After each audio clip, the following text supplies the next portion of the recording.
오늘은 2024년 1월 10일에 발표된 부동산 대책에 대해서 이야기해보려 합니다. 이번 대책은 그동안 우리가 경험한 부동산 시장의 변화와는 또 다른 방향을 제시하고 있어요. 이번 대책의 핵심 요소를 분석하고 이것이 천안시와 아산시를 포함한 우리 지역 부동산에 어떠한 영향을 미칠지 이야기 나눠볼까 합니다. 또한 이 대책이 단순히 표면적인 조치를 넘어서 내부에 어떤 의미를 가지는지에 대해서도 함께 고민해볼까요? 지금부터 함께 살펴볼까요? 안녕하세요. 콕부동산연구소의 공배준입니다. 오늘은 최근 발표된 일시 부동산 대책에 대해서 이야기해볼까 해요. 이 대책은 1월 4일에 발표된 경제정책 방향의 연장선상에 있거든요. 올해 국토부가 어떤 부동산 정책을 펼칠지 종합적으로 발표한 내용이에요. 저는 세세한 분석보다는 이 정책이 지향하는 바와 그 실현 가능성에 초점을 맞출 건데요. 일단 제목에서부터 주택 공급 확대와 건설 경기 보완이라는 포인트가 드러나네요. 현재 주택 공급이 다소 부족하고 건설 경기도 안 좋은 상황이잖아요. 그래서 정부는 재건축, 재개발을 쉽게 진행할 수 있게 하고 비아파트형이나 소형주택에 혜택을 줄 계획입니다. 또한 부동산 PF, 프로젝트 파이낸싱 문제로 인한 자금 경색 문제를 지원하겠다고 하네요. 이 모든 내용 하나하나 살펴보면서 이 정책들이 우리 부동산 시장에 어떠한 영향을 미칠지 그리고 이게 실제 현실에서 어떻게 작동할지 함께 생각해 보도록 하겠습니다. 첫 번째, 공급부터 볼게요. 이번 일시 정책에서 정부가 도심 공급 확대에 초점을 맞추고 있는 부분, 특히 재건축 및 재개발에 관한 변경사항이 핵심적이에요. 기존에는 안전진단이 선행되어야만 정비구역 지정이 가능했는데 이번 정책 변경으로 인해 정비구역 지정이 먼저 이루어진 후 안전진단을 받는 방식으로 전환되었습니다. 안전진단 관련한 부분은 종종 뉴스에서 면제라고 언급이 되고 있긴 하지만 실제로는 면제가 아니라 병행으로 진행하는 거예요. 안전진단과 정비구역 지정이 동시에 이루어지도록 변경한 것이죠. 이러한 정책 변경은 재개발 프로젝트의 초기 단계를 가속화하는 데 도움이 될 것으로 보여요.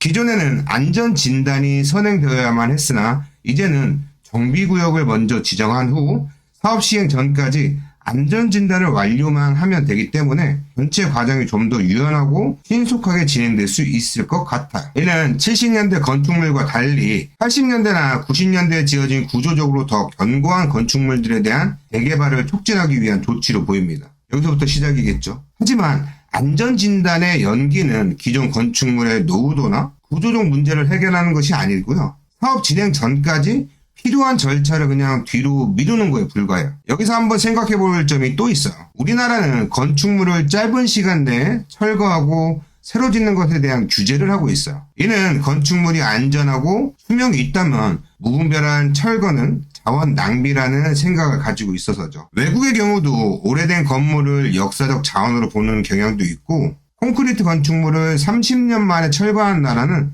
많지도 않아요. 물론 제가 이렇게 말씀드린다고 해서 녹물 나오고 낡은 건물에 사시라는 의미는 아닙니다. 천안의 경우를 보면 2015년 기준으로 25년 된 노후 건축물이 전체의 31.7%를 차지해요. 특히 단독주택의 노후도가 65.7%로 이 지역의 재개발과 재생이 시급한 상황이에요. 아산도 마찬가지인데요. 노후 및 불량 건축물이 온양, 배방, 둔포 지역에 무려 59.1%나 돼요. 이렇게 노후 건축물의 재개발과 재생은 필요하죠. 그리고 외곽의 난개발보다는 기존 도심을 재활용을 우선시하는 게 바람직하다고 생각을 해요. 물론 지방의 재건축, 재개발 등의 정비사업은 사업성이 나오지 않아 어려운 점도 있지만 이는 우리가 지속 가능한 도시 발전을 위해 고민해야 할 부분이라고 생각을 해요. 두 번째는 소형주택과 비아파트에 대한 혜택에 대해서 이야기를 해볼게요. 아시다시피 우리나라의 주택 공급은 지금 조금 부족한 상황이에요. 아파트 공급까지 되려면 준공까지 2에서 3년이 걸리는데 이에 비해 비아파트인 빌라, 연립,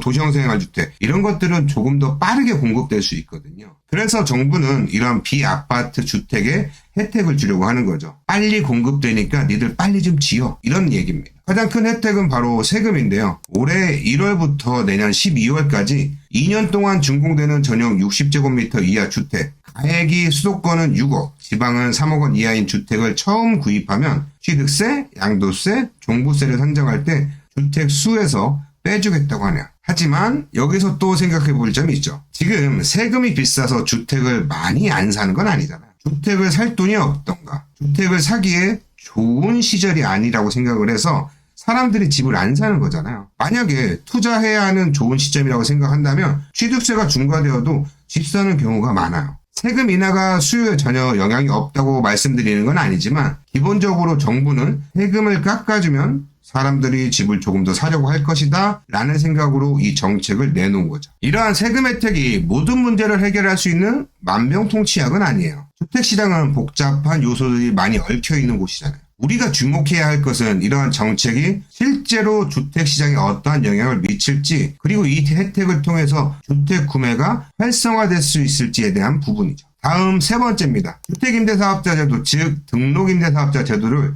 다시 살리려고 하고 있습니다. 이 부분에 대해서 한번 살펴볼게요. 이 제도는 21년 국회에서 소형주택의 갭투자가 부동산 가격을 천정부지로 끌어올려서 없어버렸죠. 그 당시 5년짜리 임대사업자 제도는 전부 없애고 10년 이상 임대하는 단기 비아파트 주택 임대사업자만 남겼죠. 하지만 이번 정책으로 다시 5년짜리 단기 등록임대주택을 부활시키겠다고 하는 거예요. 많은 분들이 정부의 권유로 주택 임대사업자로 등록을 했는데 이후 다주택자들이 투기꾼으로 몰리는 상황이 벌어졌어요. 전 정권에 많은 분들이 정부의 권유로 주택 임대사업자로 등록을 했는데 이후 다주택자들이 투기꾼으로 몰리는 상황이 벌어졌죠. 그런데 이번 정부가 다시 이 제도를 살리겠다고 하니 일단 정부에 대한 신뢰 문제가 있고, 다음 정부에서 이 정책을 또 없앨지 모른다는 불확실성도 남아있죠. 그래서 이전처럼의 큰 파급력을 기대하기는 어려울 것 같아요. 이런 내용 외에도 PF 자금 조달 관련한 내용, 지방의 중공업 미분양 주택을 처음 구입하는 경우 주택수에서 제외하는 조치에 기존 1주택자까지도 특례 적용이 가능한 내용 등 많은 내용들을 담고 있어요. 이번 일시 부동산 대책을 보셨을 때 많은 분들이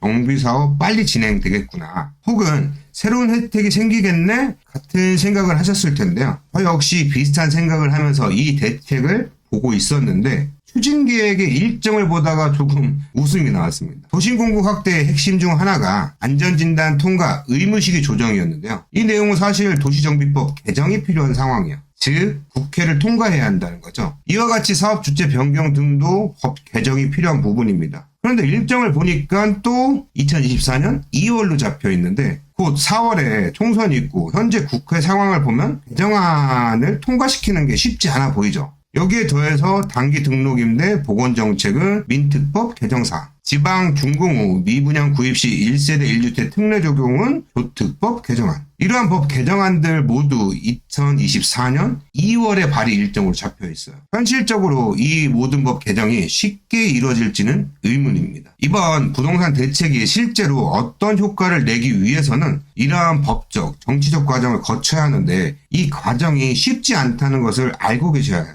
특히 현재 정치적 상황과 국회의 동향을 본다면 이러한 개정안들이 원활하게 진행될지는 불투명하죠. 특히 현재 정치적 상황과 국회의 동향을 보면 이러한 개정안들이 원활하게 진행될지는 더욱 불투명하죠. 그래서 이러한 대책을 보실 때는 부동산 시장에 미치는 영향도 중요하지만 정치적, 법적 과정을 통해 이런 정책들이 얼마나 빨리 실행될 수 있을지 체크하는 것도 중요한 부분이에요. 지난해 1월 주택시장의 경착륙 조짐을 보이자 정부는 규제 완화 차원에서 분양가 상한제 주택 청약 당첨자의 2에서 5년 실거주 의무 폐지를 발표했죠. 이 발표를 보고 투자하신 분 많았어요. 하지만 1년이 지난 지금 해당 주택법 개정안은 여전히 국회를 통과하지 못했어요. 여러분, 이처럼 부동산을 분석할 때는 정치적인 상황을 반드시 고려해야 해요. 뉴스에서는 정치색에 따라 민주당이 통과를 안 해줘서 문제야. 아니 이걸 2월에 발의한다는 것은 선거용이잖아 라는 말들이 나오지만 이런 내용은 제가 다룰 내용은 아니니까 빼더라도 이번 발표된 내용 중 많은 부분이 법 개정 사항이고 이전의 실거주 의무 폐지 사례처럼 법 개정이 안 된다면 어려움을 겪을 가능성이 높다는 것을 의미합니다. 그래서 여러분들에게 드리고 싶은 말은 이러한 정치적 법적 과정을 충분히 고려해서 시장을 분석하고 예측하는 것이 중요하다는 거예요. 지금까지 콕부동산연구소의 공배준이었습니다. 다음 주에도 부동산 시장의 최신 동향과 분석으로